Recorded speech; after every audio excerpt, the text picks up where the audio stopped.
Today is the second and last day of honey processing for me for the year. I only harvest in May or June.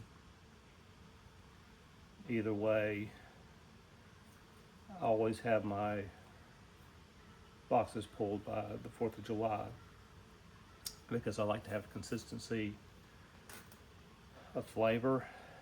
And also cotton comes in July and it's not very good honey. Some beekeepers pull throughout the year, but I just prefer to do it once because the flavor changes throughout the year depending on what forage is available.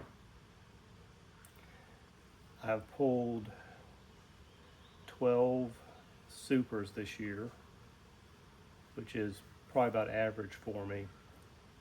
I already have 3 5-gallon buckets full of honey, and I should get the same amount today.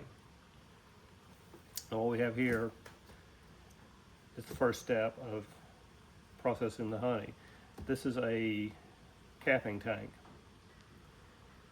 What this is used for is to take these cappings off of the frames of honey so that I can put them into the extractor and spin it out.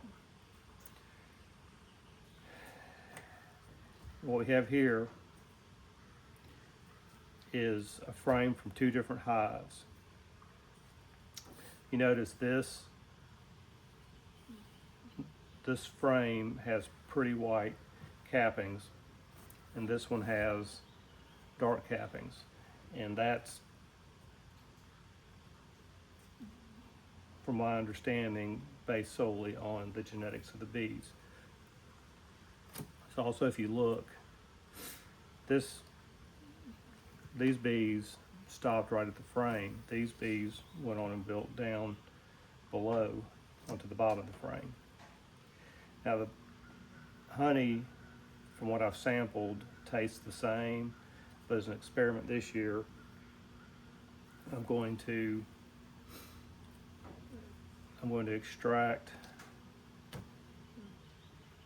this type of frame separate from this one, just as an experiment to see if there really is a difference. I don't think there will be.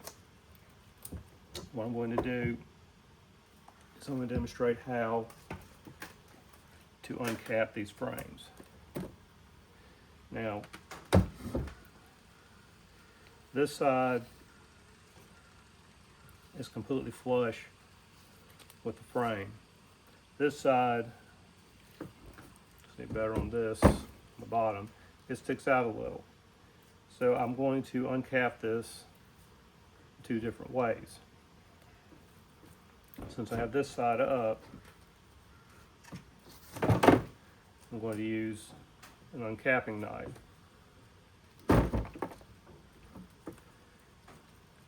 Some people use an electric knife, which is heated, or this type of knife. This is the one that I prefer. I may eventually get a heated one. So what you do is you just gently saw down the frame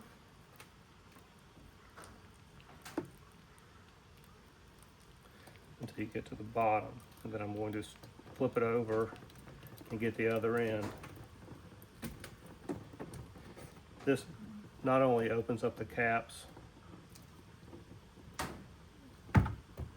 better than the other 2 ways that I'm going to use,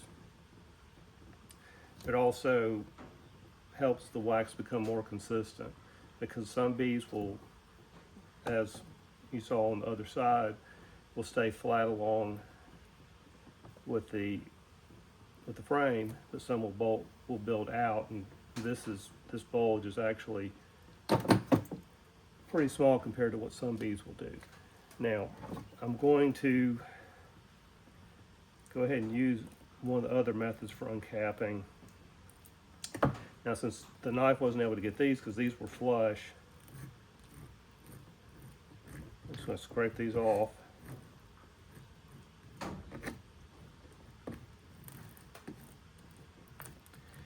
This is not quite as effective. Now, instead of cutting, I'm just going to go ahead and do this because it doesn't always completely get the caps off.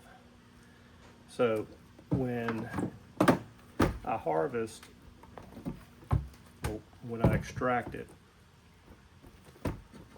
I have to flip the frames over so I can get the honey off of each side. And with that method and the one that I'm about to use,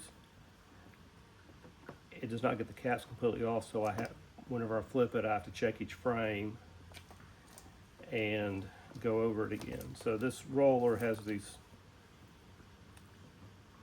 little spikes on it. And what it does is it punctures the cappings.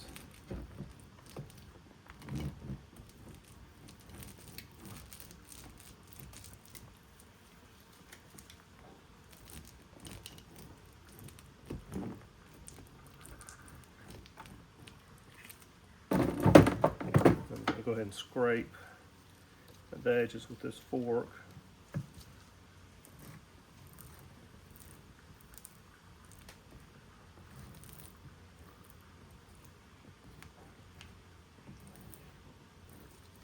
Do it from the sides.